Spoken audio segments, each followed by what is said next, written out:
क्या बात है। That is on trust of the customer and trust of the employees. देखिए, मैं जैसे मैंने शुरू में भी कहा कि कविता कहानियों में तो समस्या का बखान होता है, लेकिन समाधान ऐसे ही प्रयासों से होता है। जो रोजगार के गम हैं वो सबसे बड़े हैं और उनके समाधान सबसे अहम हैं। ठीक ऐसे ही कुछ नई जनरेशन के जो समाधान हैं वो देहात के पास हैं। सॉइल टेस्टिंग, मैं इनसे बात कर रहा था, मुझे पता लगा कि सॉइल टेस्टिंग इतना बड़ा विंग है आपका, वेदर फोरकास्टिंग और इसके अलावा तरह तरह के जो परामर्श वर्टिकल फार्मिंग पर, कैसा बीज लेना है, कहाँ से लेना है, और जब फसल हो जाए और इस बीच इंश्योरेंस भी कराना है, और जब फसल हो जाती है तो उसको ठीक से मार्केट कैसे करना है, इसमें भी कंपनी आगे आती है। तो एक तरह का वन स्टॉप सॉल्यूशन जो एक हकीकत बन रहा है। और अब आप अगर गांव देहात कस्बों में जाएं तो एक किस्म की एक मॉडर्न फार्मिंग भी हमें देखने को मिलती है। तो मैं जो आपसे जानना चाहता हूं कि बहुत बड़ा देश है, बहुत मुख्तलिफ भाषाएं हैं, जिले कोस कहते हैं ना, वो हर 40 कोस के बाद भाषा बदल जाती है। तो इतने हेट्रोजीनियस सोसाइटी में इस तरह का काम करते हुए कोई दिक्कत तो नहीं आती आपको? और कन्विंस करना नई टेक्नोलॉजी के बारे में, बातचीत, सलाह के नए रास्तों के बारे में उन्हें कायल बनाना, ये सब कितना मुश्किल आपके लिए रहा? बहुत अच्छा क्वेश्चन है। एंड सिर्फ भाषा ही नहीं बदलती, अगर आप सही में देखेंगे तो हर एक 2.5 कोस में खेती करने का तरीका बदल जाता है। काफ़ी सरप्राइजिंग रहता है हमारे लिए भी कि आप ये देखते हैं कि एक तहसील में कोई और प्रैक्टिस फॉलो होती है सेम क्रॉप का, और दूसरी तहसील जो उसके बगल में है कोई और प्रैक्टिस फॉलो होती है। और ये हमने हमेशा ही रियलाइज़ किया है। कई बार हम लोगों से ये सवाल पूछा जाता है कि कृषि में ये संभावनाएं, ये चुनौतियाँ इंडिया के फार्मर्स के साथ हैं क्या? और हमारा जवाब हर जगह यही रहता है कि इंडिया में कृषि एक स्टोरी नहीं है, मल्टीपल नैरेटिव्स हैं, मल्टीपल स्टोरीज़ हैं। और हम उसको समझ पाए हैं अपने मॉडल के कारण से, जहाँ पर कि हमारा जो चैनल पार्टनर है, जिसको हम देहात सेंटर बोलते हैं, वो एक 4-5 गांव के बीच में काम करता है, लगभग 600 से 1000 किसानों के बीच में काम करता है। उस सेंटर के माध्यम से वो हमारा एक नब्ज है एक तरह से। चूँकि हमारी टीम रहती है हर एक डिस्ट्रिक्ट पे, तो हम कस्टमाइज़ कर पाते हैं कि किस, और डेटा तो है ही आपके पास कि आपके पास फार्म लेवल डेटा है, फार्मर्स लेवल डेटा है, स्टैटिक डेटा है, डायनेमिक डेटा है, पब्लिक सोर्सेज के डेटा हैं, हमारे अपने ट्रांजैक्शन के डेटा हैं। इन सब डेटा के साथ जो day to day physical activities ground पे डेवलप हो रही है, इन दोनों को कंबाइन करके हम ये समझ पाते हैं कि किस जगह पे हमें क्या कस्टमाइज़ कराना है।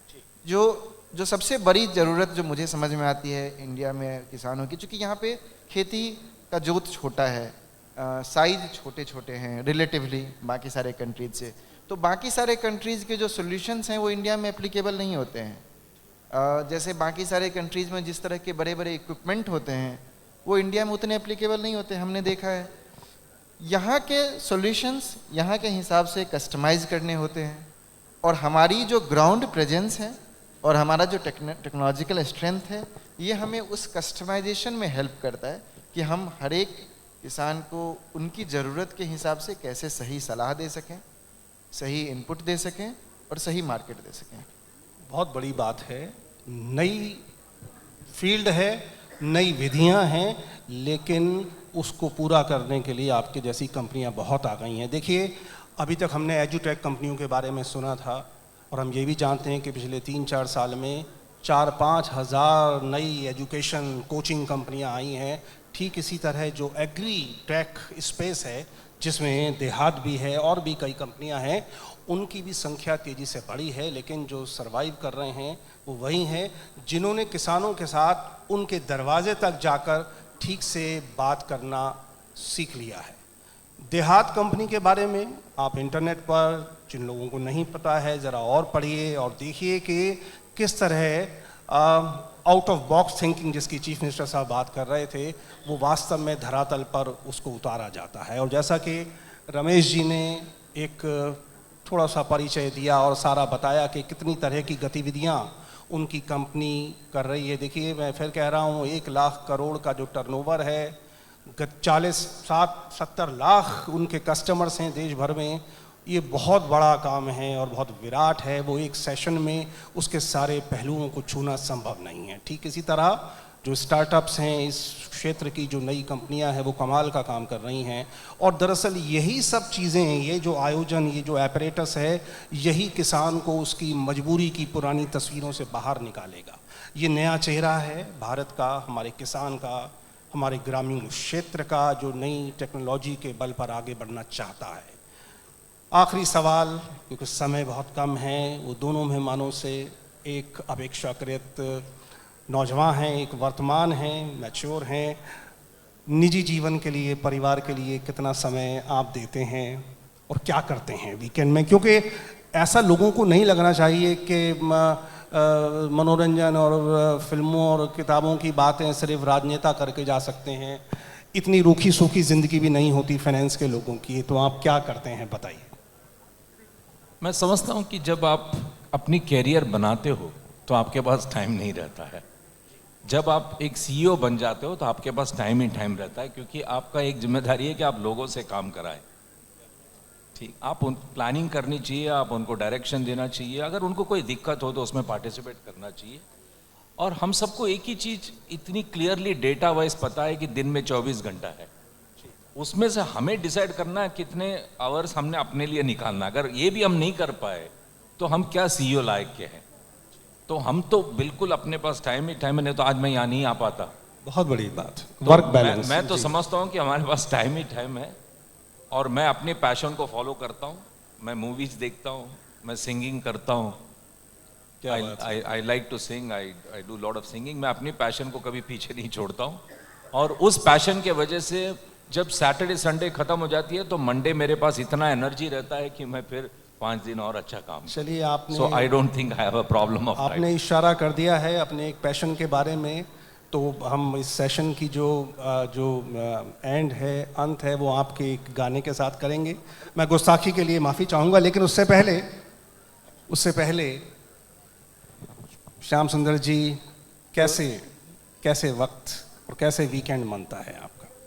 तो जब हमने 2011-12 में शुरुआत की थी तो हम लोग 4-5 इंडिविजुअल सेम एज ग्रुप के थे और धीरे धीरे ऐसे ही हमारे सेम माइंडसेट के लोग हमारे साथ जुड़ते गए। काफ़ी बेसिक हमने गांव से शुरू किया, गांव से शहर गए, शहर से पटना गए, पटना से गुड़गांव। आईआईटी खड़गपुर में आप पढ़े हैं जी। आपके जो को-फाउंडर्स हैं आपकी तरह वो भी आईआईटी से हैं जी। तो आईआईटी आईआईएम करने के बाद फिर से वहाँ से जर्नी शुरू करने के बाद लगा कि यही फैमिली बन गई। जो लोग भी हमारे साथ जुड़े वही हमारे साथ, हमारा जो व्हाट्सएप ग्रुप है वो भी देहात फैमिली के नाम से है। तो हमारी यही फैमिली हो गई एक तरह से। अभी के टाइम में तो चूँकि हम लोग बिल्ड ही कर रहे हैं, तो हम जब किसानों के बीच जाते हैं तो हमारी छुट्टियां वही होती हैं कि किसानों के बीच, वो हमारे जॉब का पार्ट नहीं होता है। तो आई थिंक वही है, जैसा सर ने बोला कि पैशन है, पैशन को फॉलो कर रहे हैं। काफ़ी लंबी जर्नी दिख रही है इंडिया में, एग्री काफ़ी एक्साइटिंग है, काफ़ी बड़ा है। तो वही हमारा समय भी रहता है। तो हॉलीवुड की फिल्में या बॉलीवुड की फिल्में, संगीत, पंजाबी, पॉप, क्या शास्त्रीय संगीत, वो सब चलता है। स्पोर्ट्स देखता हूँ, स्पोर्ट्स फॉलो करता हूँ। खेल अपना एक संगीत विधा है। तो रमेश जी वादा पूरा करते हैं और आज ये साबित कर देते हैं कि मनोरंजन, संगीत, गीत पर वो सिर्फ फिल्म स्टार्स का या राजनेताओं का हक नहीं है। फाइनेंस और इंडस्ट्री के लोग भी उम्दा शायरी कर सकते हैं, गाने गा सकते हैं, अच्छे गाने सुन सकते हैं। सर जोरदार तालियां। आप हौसला बढ़ाना नहीं देखिए।